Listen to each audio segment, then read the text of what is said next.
Hello everybody, this is Roberto Parker with Innovative Sports Training. Today I'm going to talk a little bit about crucial biomarkers for optimal health. Now the following biomarkers are the components that I consider important to look at when evaluating one's health. Now some of these doctors will evaluate via a blood test, some of them they won't. Let's go over each one of these. Insulin. You have to ask for it from a doc usually for them to test you on this. Glucose, that's pretty common. Uric acid, not so common. Complete thyroid panel, not so common. Now typically doctors will test you for a TSH and maybe a T3. But typically there's a lot more to the thyroid panel than that, which I'll go over here in a few slides from now. Vitamin D, usually not. Triglycerides, yes. High density lipoproteins, yes.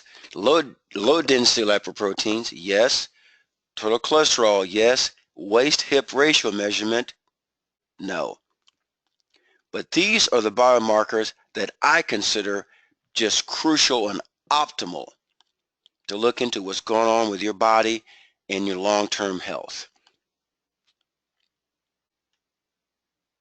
I want to talk about lab ranges, which relates to the biomarkers here. You look at that illustration at the top there. This is why your lab tests are normal, but you feel sick. Now, in the far left and the far right, you see abnormal, low values, and high values.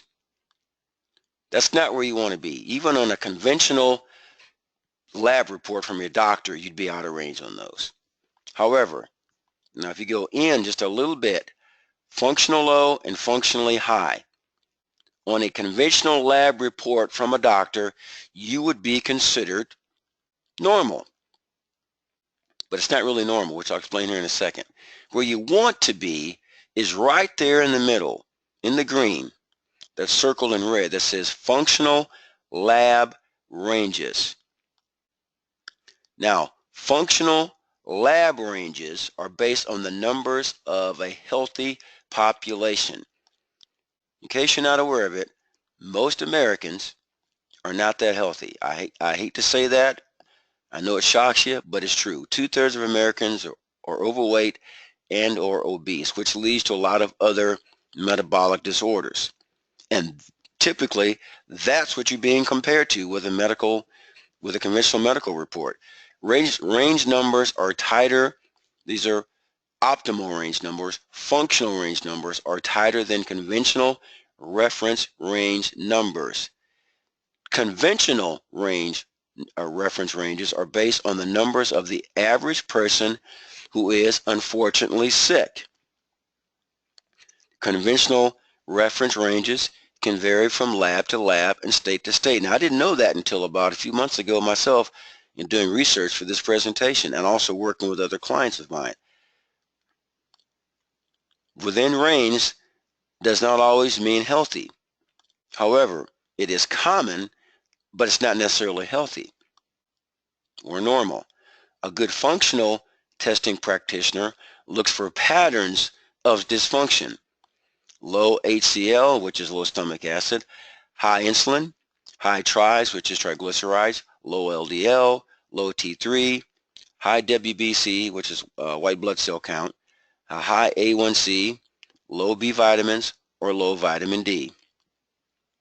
The goal of the program of a good functionally based, optionally based program is not to diagnose, but to pinpoint what is functioning and what is not functioning optimally.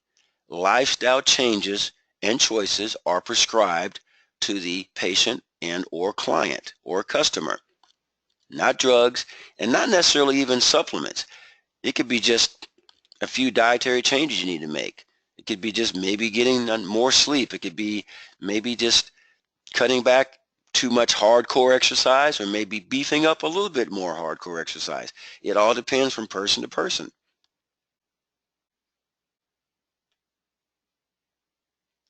Fasting insulin. It regulates glucose in the blood. The optimal range is 1 to 5 international units per milliliter. Elevated levels correlates with insulin resistance, hypoglycemia, obesity, and PCOS, polycystic ovarian syndrome. Depressed levels associated with diabetes and pancreatitis, which is inflammation of the pancreas gland. Fasting glucose, sugar in the bloodstream that serves as fuel for the tissues. Optimal range is 75 to 86 milligrams per deciliter. Now, that range, if you went to a doctor, would be a little bit over 100, but that's not optimal. That's based upon, once again, the statistics and the average range of people that are not necessarily that healthy. But a healthy, more optimal range is 75 to 86. Elevated levels, insulin resistance, a fatty liver. Depressed levels, hypoglycemia, adrenal hypofunction, meaning the adrenals are not functioning like they should. They're underperforming. Postprandial glucose. Now, most people have never heard of this. This is one you have to do on your own because you really can't run to the doctor and do it about 2 hours after you eat. But you buy yourself a glucose monitor from the drugstore, and you just poke yourself and you take your blood sugar. You stick the blood strip, you put it in the monitor, it'll tell you a readout. It'll give you what your post-meal sugar levels are in your blood.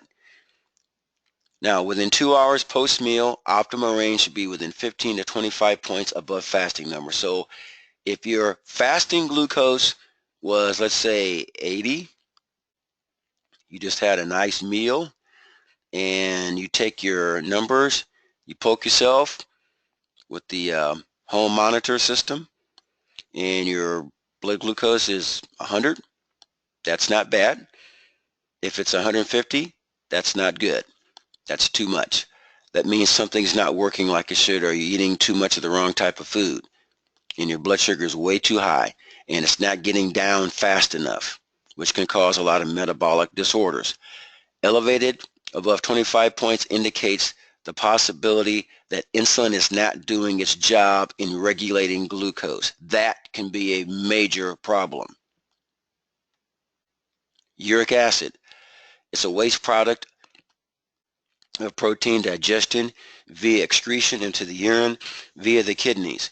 Optimal range is 3.5 to 5.9 milligram per deciliter for males and 3 to 5.5 for females. Elevated levels, candida yeast infections. Depressed levels, poor detoxification.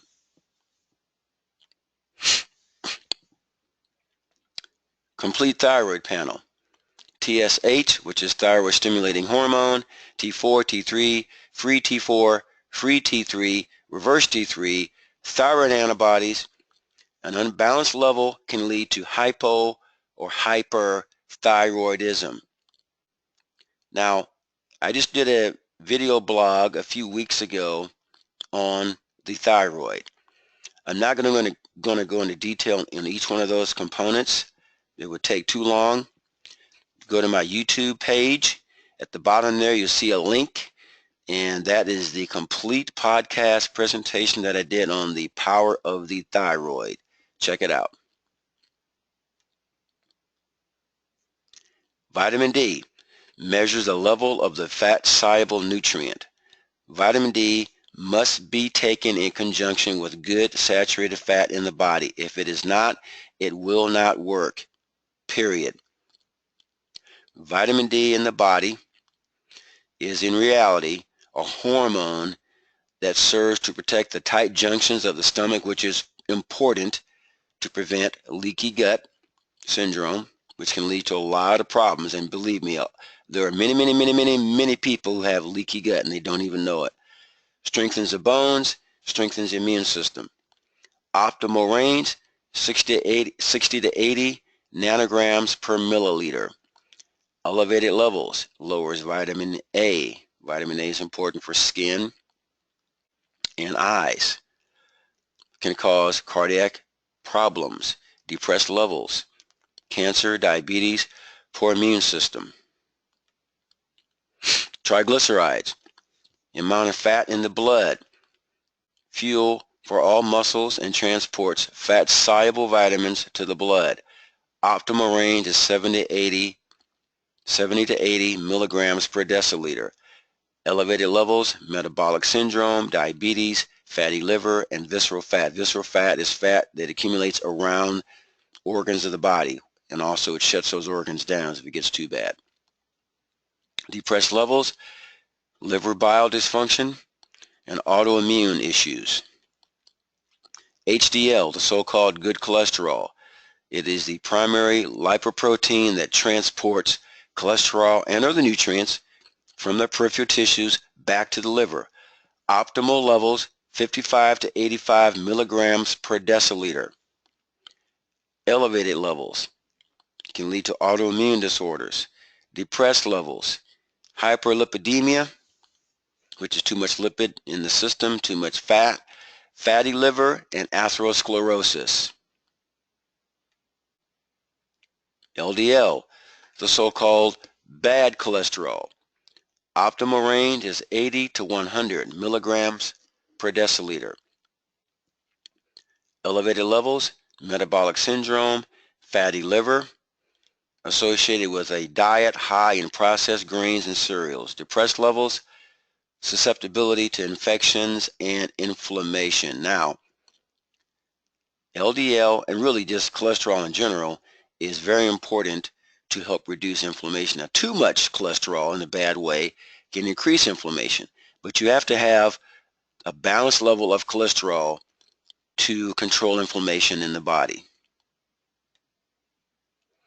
Total cholesterol controls fluidity of the cell membrane, a precursor to steroidal hormones. Optimal levels is 170 to 200 milligrams per deciliter. Some naturopaths say up to 240. Elevated levels, hypothyroidism, and bacterial viral infections. Depressed levels, oxidative stress, autoimmune disorders, and it depresses sex hormones. I have a little story here. A few months ago, I worked with a client of mine whose cholesterol levels was about 236. Now, the conventional optimal range for that typically is up to about 200. The doctor told him, you need to get on statin drugs. Statin drugs is not good, folks, because it can cause a lot of issues, especially with your CoQ10 levels and also, antioxidants. CoQ10 is like an antioxidant. It can cause some other issues too, because it actually lowers your cholesterol so much where it can actually lower your testosterone. It can mess with your estrogen. It can mess with your progesterone levels. So you don't want to get on statin drugs unless you really have to. Now, that's my recommendation. That's not a diagnosis, by the way.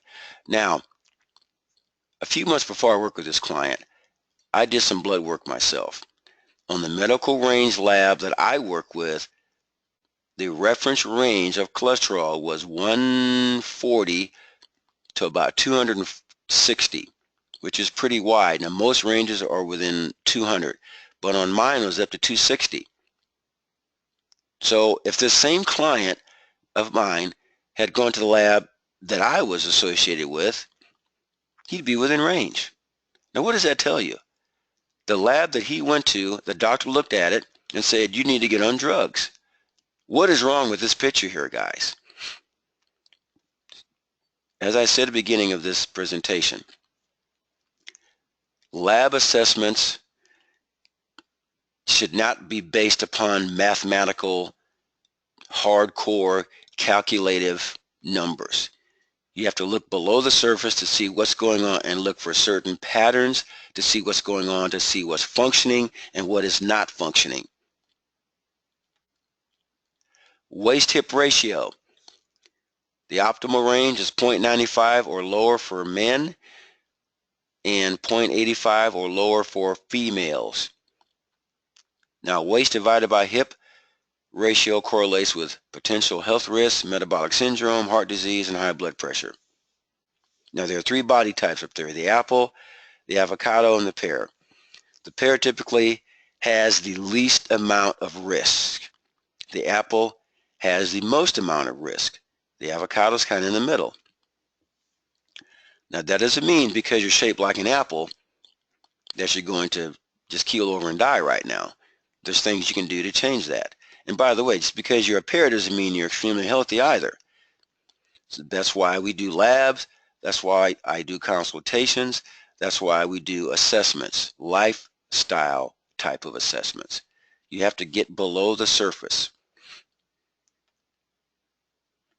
Now, other important biomarkers.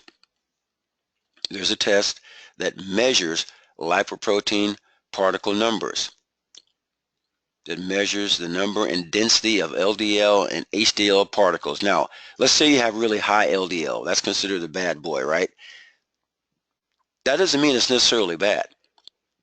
If you have large particle LDL, that is good because that is less chance of those particles becoming locked in and trapped in the blood vessels, which leads to oxidation. The oxidation leads to inflammation. The inflammation is what will kill you. The inflammation is what will lead to heart disease. Now, if those particles are small, they become trapped, more likely. If they're large, they do not. So what this test will measure, it measures the density and the number. They're both important. So just because you have high LDL does not mean that it is an extreme problem, but you have to get this specific test here to see exactly what's going on. This is a blood test. Telomere length. Genetic material at the end of each chromosome whose main job is to prevent chromosome fraying. Telomere length can closely determine the biological age of the patient. You might be 50 years of age, and if your telomere length is extremely short, your biological age might be 70. Vice versa. You might be 50 years of age. If your telomere length is pretty good and it's long, you might have the biological age of a 40-year-old or a 35-year-old. That's good. So that's what telomere length can do. Very good test. C-reactive protein. Protein made in the liver that measures systemic inflammation and the potential of inflammation. Now guys, I don't shoot from my hip when I do these presentations. I do research, I study, I watch a lot of videos by people that are expert in the area, and that's how I put these together, and it also helps me as a practitioner. So these are some references you can go to do some more detailed and research work if you so desire. Innovative Sports Training is my business. Now, I offer lab assessments, lifestyle coaching, private, semi-private consulting, sports performance training classes, private training classes, and interval circuit training classes for all ages and groups. Here's my contact information. My website's at the top.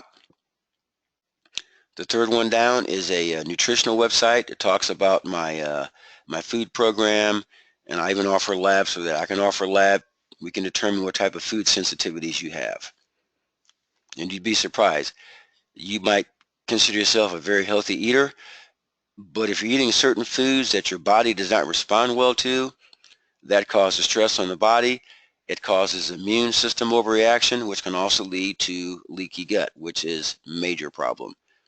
Phone number on the bottom, and there's my email at the very bottom.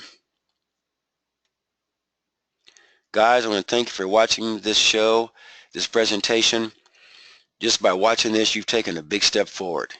If you have any questions or concerns, give me a call. I offer 30-minute free consultations to see if it's a good fit for you and for me. I'm here to help you. My goal is to help people and to teach people how to fish and to take better care of yourself. Take care, and God bless.